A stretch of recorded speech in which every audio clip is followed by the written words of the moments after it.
자, 오늘은 모스펫 뒤에 좀 못한 부분, 그 부분 하고, 그 다음에 이제 IGBT 쪽하고 바리스타 TVS인데, 사실 IGBT나 뭐 구동 방법 이런 것들은 뭐 이렇게 어렵진 않아요. 그래서 일단 모스펫 쪽을 조금 더 치중을 해서 하고, IGBT 뭐 이쪽 그 바리스타 TVS는 뭐 이렇게 시간 많이 안 걸리니까 모스펫을 조금 더 심도 깊게 좀 할게요. 자, 일단 기본적으로 지난 시간에 우리가 모스펫에 대해서 요 기생 성분에 대해서는 다 얘기를 했죠. 네, 요 성분에 대해서는 다 얘기를 했고, 그럼 모스펫을 구성할 때 주의점이 뭐냐? 자, 첫 번째는 요 게이트 드라이버를 내가 어떻게 선정을 할 것이냐. 게이트 드라이버를. 다시 말해서 우리가 부하가 여기 어떤 저항하고 이렇게 콘덴사가 있을 때 그냥 아무 생각 없이 나는 이런 파형을 주면 얘가 알아서 이렇게 가겠거니라고 보통 생각을 해요. 근데 여기서 중요한 거는 항상 엔지니어가 생각해야 되는 건 언제나 전류예요. 그러니까 전압은 눈에 보이니까 쉬운데 전류는 눈에 안 보이니까 어려워요. 눈에 보인다는 얘기는 여기를 오실로로 찍으면 이렇게 찍으면 여기 전압이 보이죠? 근데 전류는 실제로 이거를 재려면 여기를 끊고 여기에 전류기를 넣든지 아니면 여기 어떤 저항을 넣어 양단 전압을 재든지 이게 보기가 어려워요. 전류를 보기가 어렵기 때문에 사실은 설계하는 과정에 있어 가지고 전류에 대한 거는 그렇게 많이 생각을 안 해요. 근데 이제 만약에 여기에 예를 들어서 이렇게 돼 가지고 어떤 모스펫이 이렇게 구동을 하려고 그러는데 여기를 그냥 아무 생각 없이 OPF 같은 걸로 구동을 한다. 예를 들어서. 그럼 얘는 10mA 밖에 안 돼요. 최대 흘릴 수 있는 게. 그럼 여기를 쇼트 시킨다 그래도 10mA 밖에 안 흘러. 근데 여기는 캐패시터죠? 사실은 어떤 부하가 캐패시터라고 하는 거는 인덕터 부하보다는 훨씬 어려워요. 왜? 인덕터 부하는 그냥 인덕터가 이렇게 있을 때 내가 알아서 전압을 딱 주면 인덕터는 순식간에 전류를 못 흘리니까 그냥 전류를 이렇게 스물스물 전류를 지가 알아서 흘려요. 이게. 근데 인덕터 여기가 캐패시터가 되면 어떻게 되냐면 어떤 전압을 빡 줬을 때 초기에 지난번에 했듯이 쇼트처럼 되죠? 여기가? 얘가 네가 흘릴 수 있는 전류는 다 나한테 때려 넣어봐야 해요. 얘는. 네가 사정이 되는 한 이 볼테이지 소스에 사정이 되는 한 나한테 전류 다 때려 넣어봐야 얘 다 받을 수가 있어요. 그러면 실질적으로 얘는 10mA로 딱 걸려버리고 이 저항에 의해서 얘를 차징을 하는데 그러면 나는 예를 들어서 이런 파형을 원했는데 그게 아니라 얘 능력 때문에 스멀스멀 이렇게 올라가는 거예요. 그럼 얘는 천천히 켜지겠죠? 천천히 켜진다는 얘기는 지난번에 얘기했듯이 스위칭 로스가 증가한다. 그 다음에 내가 원하는 그 동작을 하지 못한다요.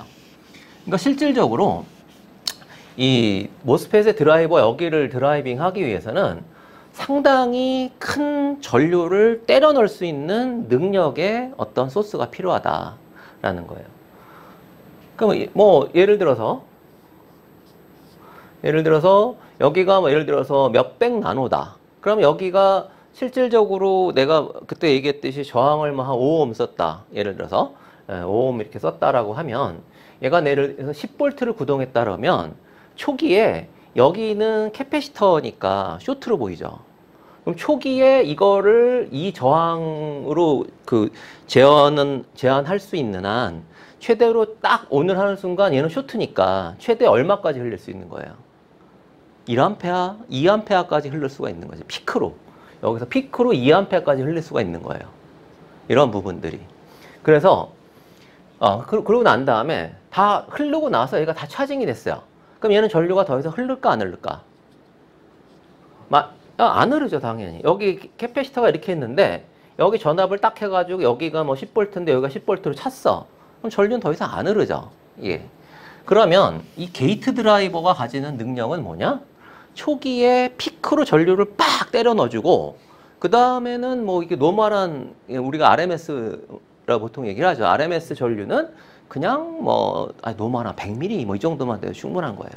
그래서 보통 이쪽 모스펫의 이 게이트 드라이버라고 파는 것들은 스펙상으로 보면 소스 R이죠. 소스로 보통은 한 1A, 싱크로 2A. 이 뜻은 뭐냐면은 내가 때려 넣어주는 전류는 1A를 때려 넣어줄 수가 있고 뽑아내주는 전류는 2A를 뽑아낼 수 있다. 네, 보통 이렇게 얘기를 해요.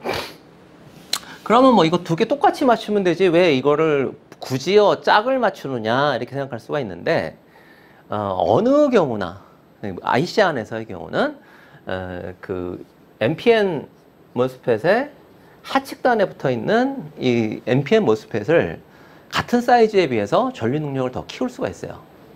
이게 상측단으로 가면 얘 구동이라든지 이런 게 좀 복잡해져. 다시 말해서 이거를 일부러 줄인 게 아니라 똑같이 1A짜리를 만들어도 2A짜리가 나온다는 얘기예요. 얘를 1A 만들기 위해서 같은 사이즈를 만들면 밑으로 된 놈이 더 강하게 뽑아낼 수 있는 놈이 된다. 그런 뜻으로 받아들이면 되고 그 다음에 얘를 이제 끄는 과정에서도 이렇게 끄는 과정에서 똑같이 여기 차징을 빨리 0으로 뽑아야 되겠죠. 예. 그래서 어떤 면에서는 키고 끄는 과정에서 끌 때 얘를 빨리 끄기 위해서 더 싱크가 더 이렇게 높은 경우들도 있다. 이렇게 보통 얘기를 해요. 그래서 모스펫 게이트 드라이버는 뭐가 중요하다? 피크로 때려줄 수 있는, 그 다음 피크로 뽑아줄 수 있는 전류 능력이 중요하다. 예요. 그 다음 또 하나, 이거는 먼저 굉장히 중요한 부분인데, 자, 보통 모스펫이 인버터를 쓸 때는 항상 이런 구조를 가지죠. 예. 이건 암이라고 그랬어요. 여기서 이제 가만히 한번 생각해 보면, A와 B, 그냥 A만 생각하죠. 여기 요 점을 A라고 그러면, 얘가 1번이고 얘가 2번이면, 자, 1번 모스펫이 켜져 있으면, 여기 A점의 전압은 얼마가 되죠? 여기가 만약에 100V라고 한다면, A점의 전압은 얘는 꺼져 있으니까, 100V에 가서 붙죠. 그 다음에 1이 꺼지고 2가 켜지면 이 A점은 그라운드가 되죠. 그러니까 얘가 이게 켜짐에 따라서 A점이 여기랑 여기랑 왔다 갔다 하기 때문에 여기서 어떤 뭐 이런 내가 이런 파형을 만들어낼 수가 있는 거예요. 이런 부분을. 근데 지난 시간에 무슨 얘기를 했냐면 자, 여기가 PMOS가 존재할 수 있다고 얘기했어요. 그러면 얘는 이거보다 낮게 켜지면 얘는 켜지니까 얘는 어떤 면에서 구동하기가 더 쉬울 수가 있어요. 이게 만약에 바이폴라 트랜지스터에서 우리가 만약에 여기가 NPN이고 여기가 PNP다 해가지고 만약에 이렇게 구동을 한다면 이거는 아주 구동하기가 쉬워요. 이런 식으로. 이렇게 해가지고 여기 적당하게 저항 넣어가지고 얘를 ON으로 하면 전류가 이렇게 나가니까 ON. 얘가 꺼지면 여기서 이렇게 전류가 공급되니까 OFF. 해가지고 그냥 여기서 ONOFF 하니까 여기도 마찬가지로 적당하게 여기다 그 얘를 ONOFF 시킬 수 있는 거 밑에다 해가지고 요 아래에서 다 구동을 할 수가 있어요. 이거는. PNP하고 NPN 트랜지스터는 전혀 다른 얘기예요. 근데 만약에 이거는 여기다가 똑같이 그럼 똑같이 하면 되지 않나? 해가지고 만약에 여기 뭐 적당하게 저항 넣어가지고 얘를 딱 ON을 시켰다고 해봅시다. ON을 시키는 순간 뭐 저항 디바이드에서 좀 달라지긴 하겠지만 여기가 만약에 얘 ON 시키면 얘는 기본적으로 그라운드 쪽에 가서 붙죠? 그러면 여기가 100V인데 만약에 여기가 80V 밑으로 떨어지게 되면 얘는 어떤 일이 발생하죠? 게이트와 소스의 옥사이드 층이 내압에 의해서 벌어지니까 내압에 의해서 파괴가 된다 그랬어요. 저번에 얘기했듯이 이 사이도 캐패시터인데 캐패시터는 내압에 의해서 죽일 수 있다고 그랬고 이 내압을 벌어뜨려서 만약에 여기 옥사이드가 파괴되면 그때 나타나는 현상은 이 세 개가 다 쇼트가 된다. 그 얘기 했죠? 마찬가지로 얘도 세 개가 다 쇼트가 돼요. 그래서 이거를 뭐 적당하게 저항 디바이드를 해서 여기 전압을 맞춰줘야 되는데 이 저항이 만약에 크면 이 전류도 늦고 이 전류도 늦어. 그럼 아까랑 똑같이 원리에 의해서 얘를 고속으로 스위칭하기가 어려운 거예요. 그래서 뭐 중간에 뭐 제너 다이오드도 넣고 막 이렇게 해서 구동하는 경우들이 있는데 제너 다이오드를 뭐 적당하게 넣어가지고 구동하는 경우가 있는데 이거 역시 마찬가지로 한 1A 이렇게 뽑기는 굉장히 무리가 간다는 얘기예요. 그래서 기본적으로 PMOS는 첫 번째 속도가 느려요. 첫 번째 속도가 느리다. 두 번째가 사이즈가 커요. 사이즈가 크다라고 하는 거는 일반 사람들 그냥 시각에서는 보통 사람 시각에서는 패키지 사이즈를 보통 생각을 해요. 교수님 여기 NMOS하고 PMOS 있는데 두 개 사이즈 똑같은데요? 이렇게 얘기할 수가 있는데 그게 아니라 같은 스펙, 같은 볼테이지에 같은 전류에서 얘를 빵 하고 까서 보면 NMOS 사이즈가 이만하면 PMOS 사이즈는 이거의 3배예요. 같은 전류, 같은 내압을 견디기 위해서. 자, 그럼 반도체가 왜 사이즈에 민감하냐? 반도체가. 자, 우리가 웨이퍼 한 장 생산하는데 1000불이야. 그러면 이 개수가 1000개가 나오면 우리가 이 다이, 이 다이라 그러죠. 다이의 코스트는 1불이 되겠죠. 1000개가 나오면. 근데 얘가 10,000개가 나왔어요. 그러면 10센트예요. 그럼 1불짜리는 뭐 패키지 씌우고 어쩌고 하면 2불 이상 받아야 되겠지만 10센트짜리는 우리가 이거 가격을 한 50센트만 받아도 실제적으로 5배 파는 거야. 이거를. 그러니까 반도체를 설계를 잘하는 사람은 막 화려하게 막 이렇게 이만큼에 설계하는 게 아니라 똑같은 동작을 얼마만한 작은 사이즈에 구현을 할 수 있는가. A라고 하는 사람은 이만하게 회로를 그려가지고 구현했는데 아유 나는 TR 10개면 돼. 10개 딱 했다. 이 사람이 천재인 거예요. 이게 아무리 화려한 동작을 하더라도 얘보다 조금 좋다 그러면 버려요. 그게 IC 설계하는 사람들의 어떤 이 능력이에요. 실력이고. 우리나라가 잘하는 게 그거예요. 우리나라가 잘하는 게 왜 반도체 설계 강국이 점점 되고 있나? 예를 들어서 독일이나 뭐 예를 들어서 뭐 이런 쪽 미국이나 이런 데서 설계한 그 내용을 보고 그거보다 줄이면서 똑같은 동작을 할 수 있게. 더 난 동작은 좀 어렵겠죠. 아무래도 줄어드니까. 똑같은 동작을 할 수 있게 하는 게 우리나라 설계의 기술이야. 네. 또 하나, 그렇게 설계가 돼서 나중에 양산을 했는데, 양산하면 이제 수율이라는 게 나오죠. 나는 10,000개를 생산했는데 수율이 90%야. 그러면 9,000개밖에 못 쓰는 건데, 우리나라의 기술이, 특히 삼성전자의 기술이, 이런 90%의 수율을, 이거를 100%로 끌어올리는, 100%에 가깝게. 예전에는 이제 이게 100%가 넘게 나왔어요. 왜 100% 넘게 나왔냐면, 우리가 넷다이를 따질 때, 이렇게 웨이퍼가 이렇게 원형이죠? 원형인데, 요 사이드에서는 이 포토가 이렇게 삐뚤어지면서 좀 죽어요. 사이드에서는. 그래서 여기는 넷다이에서 제외. 여기는 안새. 근데 나중에 이 공정 기술만 이용하다 보면 여기서도 살아나는 거예요. 여기서도. 그래서 넷다이를 계산해 보니까 넷다이 10,000개에서 1050개가 나와. 그러니까 100% 넘어가는 거죠. 그래서 나중에 이제 넷다이를 여기를 조금 넣어가지고 다시 수정을 해서, 아니, 수율이 100% 넘어가는 게 말이 안 되잖아. 10,000개 생산됐는데. 그래서, 이제 이거를 이제 더 해가지고 이제 97%의 넷다이를 좀 더 키워서, 우리 목표는 지금 97%니까 우리 98% 올리자 해서 막 또 하고, 또 99% 올리자 또 막 해서 100% 넘어가면 다시 넷다이를 좀 늘리고 이 작업을 해가지고 삼성 같은 데가 이 D램, 삼성 하이닉스가 D램에서 강자가 될 수 있었던 게 사실은 그 어마어마한 양산 기술. 그거는 다른 어떤 나라도 못 따라와요. 그래서 우리나라 반도체 강국인 거예요. 이 두 가지를 가지고. 좀 얘가 딴 데로 샜는데, 자, 여기서 보면 이제 PMOS가 아니고 그냥 NMOS를 난 쓰겠다. 이렇게 가야죠, 당연히. 그럼 다시 한번. 얘가 ON이 됐어. 여기가 100V야. 그러면 얘를 킬려면, 자, 소스 대비 얘가 뭐 한 15V 이렇게 올라가야 돼요. 그러면 여기가 100V가 되면 얘가 얼마가 돼야지 켜지는 거죠? 여기가 100V가 됐으니까. 115V가 돼야지 켜져요. 자, 얘는 여기가 항상 그라운드로 변동이 없으니까 여기서 15V만 주면 켜져. 근데 얘를 킬려니까 얘는 여기서 115V를 줘야 돼. 우리가 무슨 어떤 MCU나 뭐 이런 데서 다 해봐야 뭐 3.3V, 5V 이런데 15V는 어떻게 해가지고 점핑해서 키울 수 있겠지만 0에서 115V를 키우는 얘가 지금 0에서 100V 움직이는 놈인데 0에서 115V 움직일 수 없겠죠. 그래서 상치단에는 항상 상치단 드라이빙이라고 하는 기술이 필요해요. 요거는 나중에 전력전자 할 때는 뭐 좀 자세하게 더 할 텐데, 상치단 드라이빙 기술은 여기서 자세하게 하려면 또 1시간 가니까 어떤 기술이 있는지만 간단하게 설명을 할게요. 제일 쉬운 기술은 뭐냐면 여기다가 그냥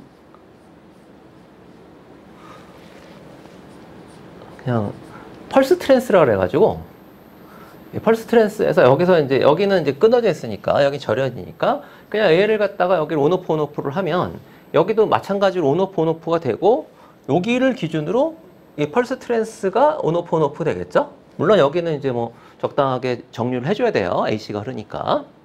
뭐 이런 기술. 이거는 예전에 가장 후진 방법이지만 가격적으로는 가장 아무 생각 없이 그냥 할 수 있는 방법. 가장 후진. 지금은 다 없어졌는데 컴팩 발라스트라 그래가지고 이렇게 전구형으로 되어 있는 형광등 있었죠? 전구형으로 되어 있는. 이 전구형으로 되어 있는 형광등에서 쓰는 방법 중에 하나예요. 이게 펄스 트랜스로 해가지고 이렇게 하는 방법. 근데 이거는 요새는 안 쓴다. 요새 안 쓴다. 이게 1번 펄스 트랜스. 그 다음에 두 번째 방법은 뭐냐면 포토커플러를 이용하는 방법. 옵토커플러라고 하기도 하고, 옵토커플러, 포토커플러라고 하기도 하고. 이건 뭐냐면 한쪽은 다이오드로 되어 있고 한쪽은 이렇게 트랜지스터로 되어 있어서 여기가 전류가 이렇게 흘러서 얘가 LED가 빛이 나면 LED예요. 그 빛이 이렇게 넘어가서 얘가 온이 돼요. 여기 전류를 흘리면 얘가 온이 돼. 그럼 여기다가 적당하게 회로를 꾸며서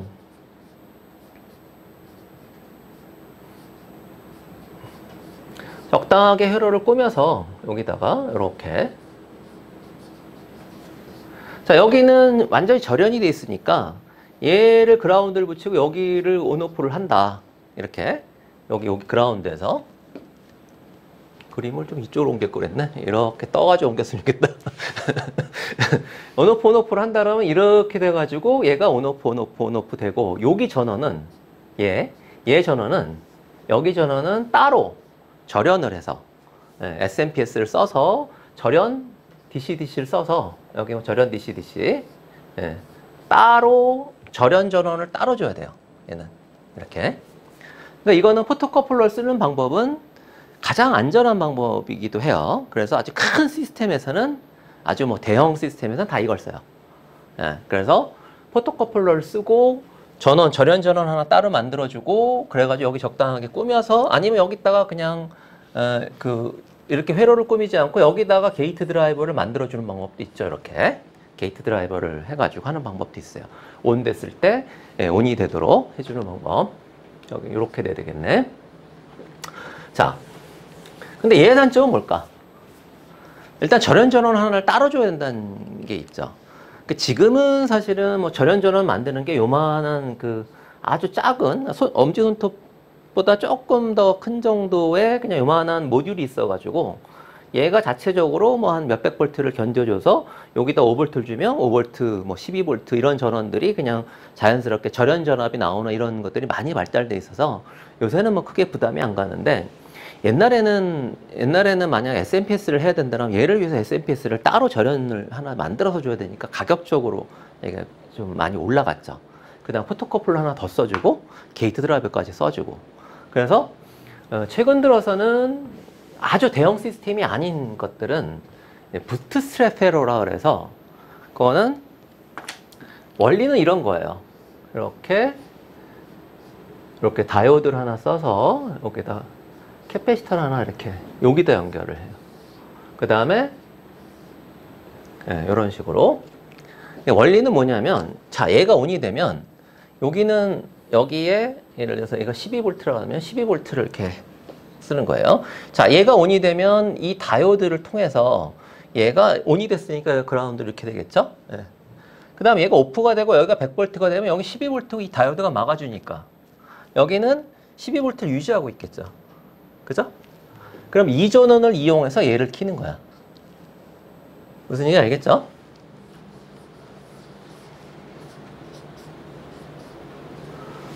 여기가 이렇게 해서 캐패시터, 여기가 다이오드고 여기서 쓰는 이 12V 전원이 그냥 이대로 이렇게 연결을 하면 자 얘가 온이 되면 여기가 플러스 마이너스 이렇게 차징이 되죠?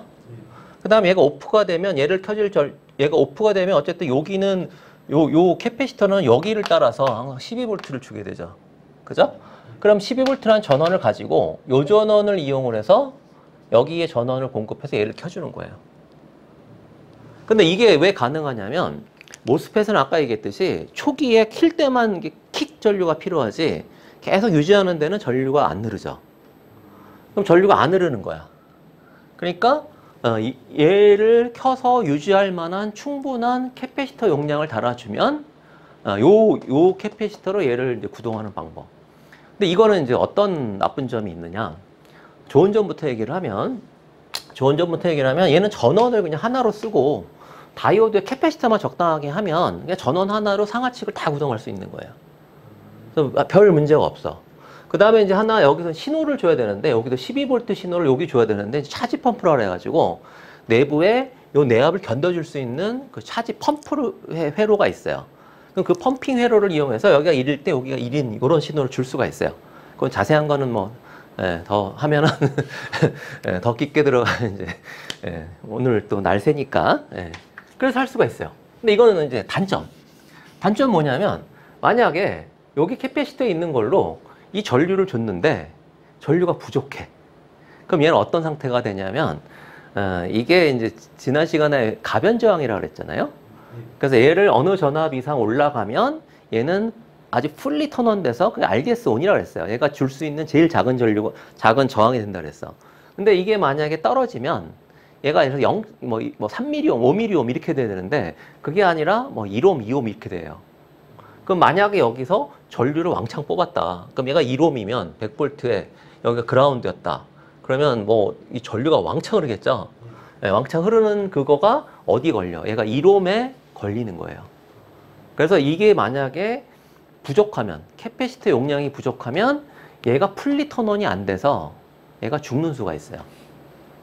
그래서 이렇게 차지 펌프를 쓸 때는 여러분들이 조심해야 될 것 중에 하나는 여기에 게이트 드라이버, 지난 시간에 여기 게이트 드라이버 저항과 내가 요 얘기 했죠? 여기 밀러 캡을 이렇게 빼는 그 현상인데, 자, 밀러 캡이 중요한 건 하측단의 밀러 캡에서 여기가 턴온이 될 때 이것하고 여기를 차징시키지는 이 효과 때문에 여기는 이 빼주는 걸 꼭 달아야 된다 그랬어요. 근데 상측단의 경우는 여기가 밀러 캡이 항상 이쪽 100V에 붙어 있으니까 이게 반드시 필요가 없어요. 근데 이게 붙어 있으면 어떤 역할을 하냐? 얘가 온이 될 때 원래는 얘를 켜고 여기 캐패시터 충전됐으면 말아야 되는데 일로 줄줄 새는 거예요. 전류가. 그래서 여기 있는 캐패시터가 유지를 못할 가능성이 있어요. 그래서 이렇게 차지 펌프에 의한 드라이빙을 할 때는 이 저항은 아쉽지만 생략을 해야 된다. 아쉽지만 차지 펌프. 아까 포토커플러에 있는 경우는 얘는 달아도 그만, 안 달아도 그만이에요. 이거는 달아주는 게 오히려 좀 정상적인, 안정적인 동작을 할 수 있겠죠. 오동작으로 켜지는 걸 막을 수 있으니까. 그래서 그런 부분들은 설계할 때 책에 안 나오는. 그러니까 내 강좌의 특징이 책에 있는 내용은 대충 지나가고 책에 없는 노하우를 지금 많이 이렇게 설명을 하고 있는데, 그래서 세 번째는 어떤 방법이다? 차지 펌프. 차지 펌프에 의한 방법이다. 차지 펌프 플러스 부트 스트랩. 이거는 이제 부트 스트랩이라고 하는 건 아까 이렇게 다이오드 써가지고 이렇게 해가지고 여기 이렇게 잡아주는 부트 스트랩에 의한 방법이다. 그래서 이제 요게 이제 최근 들어서 요게 가장 많이 쓰는데, 하나 좀 여담인데, 처음에 인버터 설계할 때는 부트 스트랩 쓰지 마세요. 왜? 인버터가 무서워져. 맨날 터뜨려. 전원을 올리면 그 트라우마가 있어요. 터지지 않을까? 올리면 빡! 또 날렸네. 그러면 인버터 설계가 아주 무서워진다. 그래서 이렇게 모스펫은 간단히 끝내고 이제 IGBT 봅시다. 자, IGBT는 간단하게 갈게요. 인슐레이트 게이트 바이폴라 정션 트랜지스터. 그러니까 게이트가 인슐레이트 돼 있지만 얘는 바이폴라 정션 트랜지스터야 라고 하는 거예요. 자, 바이폴라 정션 트랜지스터고, 근데 우리가 이렇게 해서 전류를 주는 게 아니라 여기가 모스펫하고 똑같이 이렇게 돼 있어요. 그 바이폴라 정션 트랜지스터는 단점이 뭐냐면 얘를 전류를 주고 전류를 빼야 되기 때문에, 전류를 주고 전류를 빼야 되기 때문에 항상 그 드라이빙이 굉장히 어려워요. 바이폴라 정상 트랜지스터는. 근데 모스펫은 여기 전압만 주면 되기 때문에 그냥 15V 주면 ON이고 0 주면 그냥 꺼지기 때문에 상당히 얘가 구동이 쉬워요. 그리고 또 하나 뭐냐면 모스펫은 여기가 안에가 풀 턴온 됐을 때가 저항으로 보인다 그랬죠? 그럼 전류가 예를 들어서 지금 현재로 내가 전류가 10A 전격인데 20A 흘렀다. 2배가 됐다. 그럼 우리가 I 제곱 R이죠. 열이. 그러니까 2배가 됐음에도 열은 4배가 나요. 얘가. 근데 바이폴라 정션 트랜지스터는 풀 턴온 되면 여기가 VC 셋이라고 세츄레이션 전압이 0.2V면 0.2V 일정해요. 얘가. 그럼 얘가 전류가 2배가 되더라도 열은 2배가 나요. 10배가 되면 얘는 100배 열이 나고 얘는 10배 열이 나는 거고. 이거 굉장한 차이가 있는 게 어쨌든 10배 전류가 흐르면 둘 다 터져요. 둘 다 터지는데 그 터지는 시간을 따져보면 얘는 천천히 터져. 무슨 얘기냐면 10배 시작 해가지고 여기는 빵 터지고 여기는 한참 있다가 빵 터지고. 그럼 이 버티는 시간 동안에 이게 암숏이 나면 얘를 적당하게 꺼주고 하는 동작이 가능하다는 얘기예요. 여러분들이 뭐 예를 들어서 눈 깜빡할 사이 막 이렇게 굉장히 빠른 시간이라는데 그거는 시간으로 따지면 40ms 아주 엄청나게 긴 눈 깜빡할 사이는 뭐 한 100ms 뭐 0.1초 뭐 그거는 사실은 반도체에서 따지면 0겁의 시간이다. 아주 0겁의 시간을 눈 깜빡할 새라고 하는데 보통 IC 안에서의 0겁의 세월은 얼마를 기준으로 하면 10마이크로세크를 기준으로 이걸 넘어가면 0겁의 세월이고 이 전에는 뭐 어떻게 할 수 있는 다시 말해서 어떤 신호가 들어왔는데 이 신호를 10마이크로세크 딜레이를 시켜라. 그러면 10마이크로 이내의 것들은 뭐 RC 뭐 이런 걸 적당히 조합해서 할 수 있는 반면에 이거 이상이 되면 무조건 카운터 쓰고 뭐 하고 세 가지고 막 딜레이 시켜야 돼요. 굉장히 다른 시간이에요. 그게. 근데 얘는 적어도 한 20마이크로세크까지 견뎌줄 수가 있어. 그러니까 IC 안에서 충분히 켜졌냐? 아, 기다려봐 해가지고 적당하게 막 이렇게 회로가 동작해서 얘를 보호할 수 있는 시간이 된다. 얘는 그게 좀 어렵다. 하긴 할 수는 있는데 굉장히 빠른 시간 내에 터져요. 그러니까 실질적으로 전력에 있어서는 압도적으로 유리한 게 바이폴라 정션 트랜지스터예요. 압도적으로. 그럼 걔를 조금 더 쉽게 킬 수 있는 방법이 없나 해가지고 나온 게 IGBT예요. 얘는 기본적으로 모스펫 키는 방식과 거의 유사. 모스펫과 거의 유사해요. 이쪽이. 이쪽은 바이폴라랑 BJT랑 거의 유사하고. 근데 이제 뭐 유사하다 뿐이지 뭐 내부 구조를 좀 살펴보면 내부 구조는 얘는 안에는 PMP 지금은 조금 약간 달라요. 요새는 조금 더 발전이 있어가지고 좀 옛날 구조라고 생각하는데 그냥 구조적으로 여러분들이 이해하기 좀 편하게 하기 위해서 그냥 좀 간략화해서 그려보면 자 PMP 트랜지스터는 여기 전류가 빠질 때가 온이 된다 그랬죠? 그러면 여기서 얘를 온을 시키면 모스펫이 턴온이 되니까 전류를 빼죠? 전류를 빼니까 얘가 턴온이 돼요. 근데 우리가 전체는 얘는 PMP처럼 보이지만 여기를 에미터라고 그러고 그래야 에미터 대비 전압을 줄 수 있으니까 여기를 컬렉터라고 그러고 요거는 베이스가 아니라 게이트라고 불러요. 그래서 여러분들이 이걸 봤을 때 컬렉터, 게이터, 에미터 이렇게 돼 있다. 그러면 아 이건 IGBT구나. 자 그럼 우리가 뭔지 모르는데 컬렉터, 에미터, 베이스다. 그럼 BJT. 드레인, 소스, 게이트다. 그러면 모스펫. 컬렉터, 에미터, 게이트다. 그럼 IGBT. 여러분들 이렇게 알면 되겠죠? 여기서 하나 추가적으로 여러분들한테 좀 알려줄 수 있는 노하우는 뭐냐면 자 여기 있는 컬렉터나 여기 있는 컬렉터, 드레인은 다 우리가 IC를 만드는 과정에서 서브스트레이트라 해서 웨이퍼가 이렇게 있으면 웨이퍼의 밑면 웨이퍼가 이렇게 윗면이 있고 밑면이 있으면 밑면이 다 이거예요. 다시 말해서 칩이 이렇게 나왔을 때 이쪽하고 이쪽이 밑면이 있죠? 이쪽이 컬렉터 또는 드레인이에요. 자, 그러면 우리가 얘를 조립하는 과정에서 리드 프레임이라는 게 이렇게 있고, 리드 프레임이 좀 찌그러졌네. 이렇게 있고, 다리가 이렇게 있고, 다이를 이렇게 올려놓고, 여기 이렇게 본딩을 하고, 그 다음에 얘를 이렇게 패키지를 씌워서 이게 리드 프레임이에요. 그럼 이 방열판이랑 가운데 다리는 붙어 있어요, 항상. 우리가 이렇게 생긴 패키지, 이렇게 생긴 패키지 보면, 여기 방열판이죠? 여기가 이 방열판이랑 가운데 다리는 붙어 있어요, 항상. 근데 이 방열판은 항상 뭐예요, 그러면? 드레인 또는 컬렉터예요. 이걸 알아두면 여러분들이 굉장히 편해요. 다리 찍어보고 자시고 할 거 없어. 가운데가 그냥 무조건 컬렉터야. 그러면 모스펫의 경우는 소스 드레인 간에 다이오드 보이죠? 그죠? 근데 여기서 딱 찍어서 다이오드 보이는 놈이 뭐예요? 소스야. 네. 그래서 그냥 바로 데이터 시트 없이 쓸 수가 있다. 자, 그 다음에 IGBT도 마찬가지로 이 기생 소자들이 다 있어요. 하나만 빼고.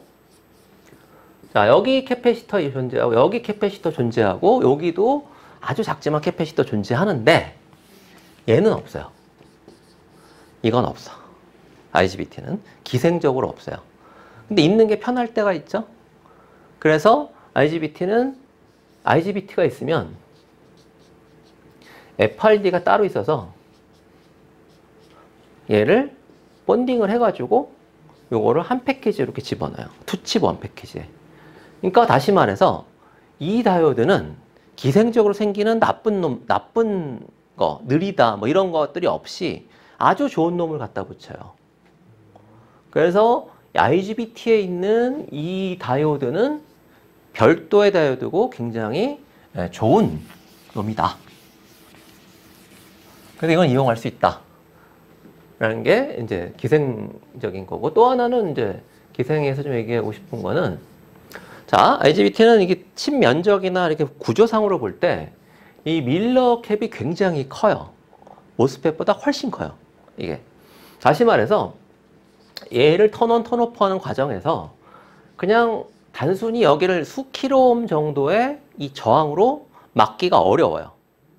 여기를 만약 IGBT는 대개는 다 인버터 형태로 많이 사용이 되니까, 이렇게 인버터 형태로 많이 사용이 되니까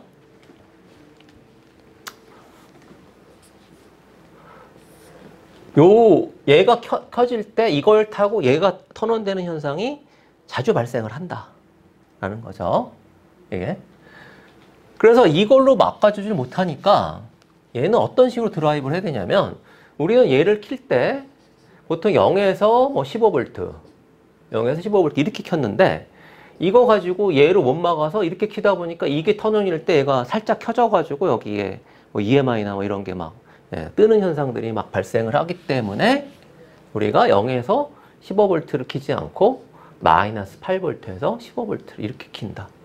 그럼 마이너스로 여기가 돼 있으니까 이거에서 마이너스에서 이것 때문에 이렇게 살짝 들어와도 0V를 넘지 않게. 그래서 IGBT 드라이브는 특히 대형 IGBT들, 막 한 1200V, 한 400A 이렇게 되는 대형 IGBT들은 반드시 드라이빙이 어떻게 돼야 된다? 0에서 15V가 돼야 된다라는 거예요. 그래서 IGBT는 뭐 간단하게 구동 방법 이렇게 마치고요.